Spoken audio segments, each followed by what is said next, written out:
Are you mister রাজ? আমার নাম গুরু, সবাই আমায় গুরু বলে ডাকে। হ্যাঁ, আমি জানি তোমার নাম গুরু। তুমি তো আমাদের শ্যামের ভাইপো।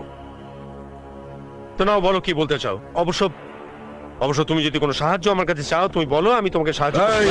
এই! আমি তোর কাছ থেকে কোনো সাহায্য চাইতে আসিনি। এটা তোর আর আমার মধ্যে ঝামেলা। এই ঝামেলার মধ্যে কাকা আর আমার লোককে জড়াবি না। একটা কথা মনে রাখিস, আমি যেদিন চাইবো, যখন চাইবো, সেটাই হবে এই পৃথিবীতে তোর শেষ নিঃশ্বাস। এই, তুই কার সঙ্গে কথা বলছিস জানিস?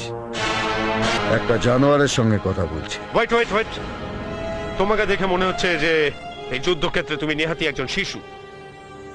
তুমি জানো যে তুমি যদি আমাকে স্পর্শ করো তাহলে তোমার কি পরিণতি হবে? তুই একটু আগে বললি না যে আমার মৃত্যু তোর হাতে হবে? তাহলে এবার শুনে রাখ, তার আগে তোর মৃত্যু আমার হাতে হবে। তাকে দেখ।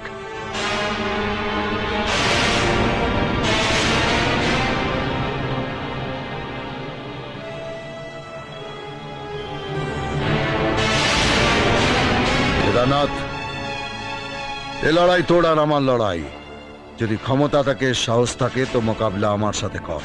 আজকের পর যদি তুই সাধারণ মানুষের উপর অত্যাচার করিস, তাহলে আগামী দিনে সূর্যোদয় তুই নিজের চোখে দেখতে পাবি না। এই গুরু, এই! আমার এক কথা 100 কথার সমান।